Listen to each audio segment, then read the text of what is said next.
नमस्कार। आज के इस एक्सप्लेनर में आपका बहुत बहुत स्वागत है। आज हम एक ऐसे विषय की गहराई में जाने वाले हैं जिसने पूरी एजुकेशन सिस्टम को हिला कर रख दिया है। 2026 का नीट एग्जाम स्कैंडल। ये पूरा मामला काफी उलझा हुआ और जटिल है, बिल्कुल एक बड़े पजल की तरह। लेकिन आज हम इसके हर एक पीस को जोड़कर पूरी तस्वीर साफ करेंगे। तो चलिए, बिना किसी देरी के इस इन्वेस्टिगेटिव ब्रेकडाउन को शुरू करते हैं। ओके, तो चलिए सीधा इस मामले की जड़ तक पहुंचते हैं। स्क्रीन पर दिख रहे इस व्हाट्सएप मैसेज पर जरा गौर कीजिए। सीकर से मेरे दोस्त ने मुझे भेजे हैं, इन्हें हॉस्टल की लड़कियों तक पहुंचा दो। ये वही 300 सवाल हैं जो कल के नीट पेपर में आने वाले हैं। 2 मई 2026 का यही वो इकलौता मैसेज था जिसने इस पूरे स्कैंडल की चिंगारी सुलगाई। सोचिए, एक सिंपल सा फॉरवर्डेड मैसेज और इतना बड़ा भंडाफोड़। अब जब एग्जाम खत्म होने के बाद इन सवालों को चेक किया गया तो जो नतीजा निकला वो सच में हैरान कर देने वाला था। नीट के पेपर में कुल 180 सवाल होते हैं, राइट? और उन 180 में से पूरे 135 सवाल इस लीक हुए डॉक्यूमेंट से बिल्कुल सेम टू सेम मैच कर रहे थे। बायोलॉजी और केमिस्ट्री के सवाल तो एक अनब्रोकन सीक्वेंस में थे, मतलब एक कॉमा या फुल स्टॉप तक अपनी जगह से नहीं हिला था। अब इस स्कैंडल के असर को समझने के लिए इस नंबर को देखिए, 22 लाख। ये सिर्फ एक आंकड़ा नहीं है, ये 22 लाख मेडिकल एस्पिरेंट्स का भविष्य है, उनकी सालों की मेहनत है जो इस एक एग्जाम पर टिकी थी। इतने बड़े लेवल के नेशनल एग्जाम में ऐसा हाईली कॉन्सेंट्रेटेड लीक होना सीधे तौर पर लाखों सपनों के साथ एक बहुत बड़ा खिलवाड़ था। खैर, जब उस पीजी हॉस्टल के मालिक को इस मैसेज की सीरियसनेस का एहसास हुआ तो उनकी कंप्लेन करने की जर्नी बहुत ही ज़्यादा फ्रस्ट्रेटिंग रही। सबसे पहले वो सीकर के उद्योगनगर पुलिस स्टेशन गए, जहां इसे महज एक अफवाह बताकर टाल दिया गया। फिर उन्होंने सीधे एनटीए यानी नेशनल टेस्टिंग एजेंसी को अलर्ट किया। वहां से बात सेंट्रल इंटेलिजेंस ब्यूरो तक पहुंची और फाइनली राजस्थान एसओजी ने जांच शुरू की। लेकिन तब तक ये पेपर न जाने कितने लोगों तक फॉरवर्ड हो चुका था। और ये जर्नी बड़ी हैरान करने वाली है कि कैसे ये पेपर अलग अलग राज्यों से गुजरा और हर कदम पर इसकी कीमत कैसे बढ़ती गई। महाराष्ट्र के नासिक प्रेस से ये मात्र 1 लाख रुपए में निकला। फिर ये गुड़गांव के एक डॉक्टर तक पहुंचा जिसने इसे 15.5 लाख में खरीदा।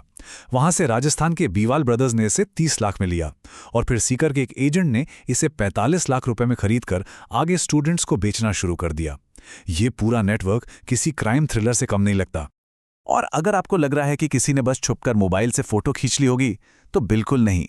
शुरुआत में नासिक की प्रिंटिंग प्रेस में जो तरीके अपनाए गए वो बहुत ही ज्यादा सोफिस्टिकेटेड थे। पकड़े जाने से बचने के लिए मोबाइल फोन की जगह हाई डेफिनेशन पोर्टेबल स्कैनर्स का इस्तेमाल हुआ और डेटा ट्रांसफर को छुपाने के लिए नासिक के आउटर एरिया में एक पूरा का पूरा डेडिकेटेड शैडो सर्वर बना लिया गया। इन्होंने जितने भी स्टैंडर्ड इंस्टीट्यूशनल मॉनिटरिंग सिस्टम्स थे, सबको आसानी से चकमा दे दिया। आप गुड़गांव वाले डॉक्टर की चालाकी देखिए। उसने इस चोरी किए गए डेटा को बहुत ही स्मार्टली छुपाया।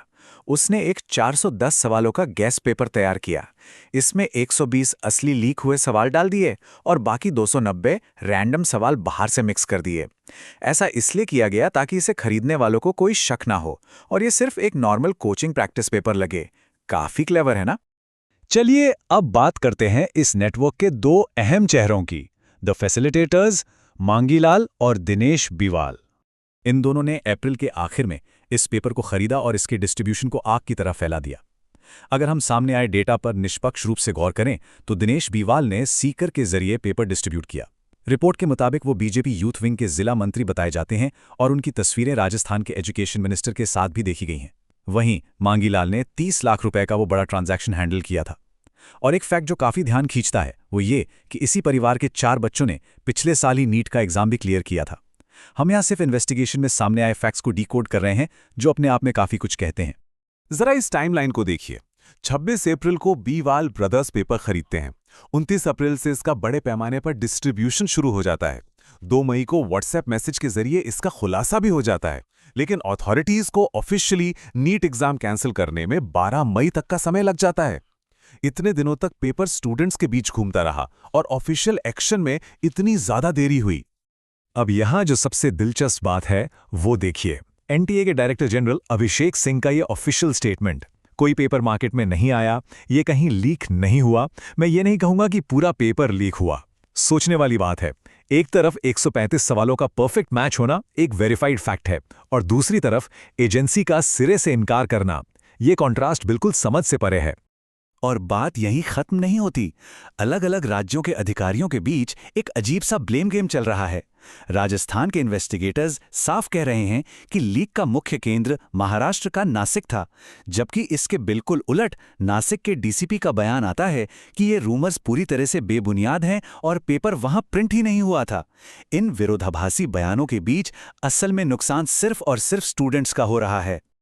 और अगर हम थोड़ा पीछे मुड़कर देखें तो ऐसा लगता है कि इतिहास खुद को दोहरा रहा है। 2024 के नीट एग्जाम में भी बिल्कुल ऐसा ही प्री एग्जाम लीक देखने को मिला था। तब बिना किसी लॉजिक के दिए गए ग्रेस मार्क्स के कारण 67 स्टूडेंट्स को 720 में से 720 नंबर मिल गए थे। कुछ छोटी मोटी गिरफ्तारियां जरूर हुईं, लेकिन सिस्टम में कोई बड़ा स्ट्रक्चरल रिफॉर्म नहीं हुआ। और तब भी एजुकेशन मिनिस्टर मीडिया के तीखे सवालों से बचते ही नजर आए थे। तो यहां सबसे अहम बात यह है कि हमें उस मानवीय कीमत को समझना होगा जो सही मायनों में मेहनत करने वाले जेन्युइन स्टूडेंट्स चुकाते हैं। महंगी कोचिंग में लगाई गई उनकी सेविंग्स डूब जाती हैं। महीनों तक अपनी नींद, सेहत और सोशल लाइफ की जो उन्होंने कुर्बानी दी, वो एक झटके में बेकार हो जाती है। एग्जाम कैंसिल होने की खबर सुनकर जो गहरा मेंटल और इमोशनल असर होता है, उसे शब्दों में बयान नहीं किया जा सकता। और अब उन सभी को एक बार फिर से एक अनिवार्य रीटेस्ट की थका देने वाली ग्राइंडिंग प्रोसेस से गुजरना होगा। और इसीलिए आज के इस अनिश्चित माहौल में एक बहुत ही क्रिटिकल एडवाइस सामने आती है। हमेशा एक प्लान बी तैयार रखना। किसी एक एग्जाम के भरोसे अपना पूरा फ्यूचर दांव पर लगाना बहुत रिस्की हो गया है। Data science, UX design, sustainability, content creation और स्पोर्ट्स एनालिटिक्स जैसे कई बेहतरीन और सिक्योर करियर ऑप्शंस आज मौजूद हैं।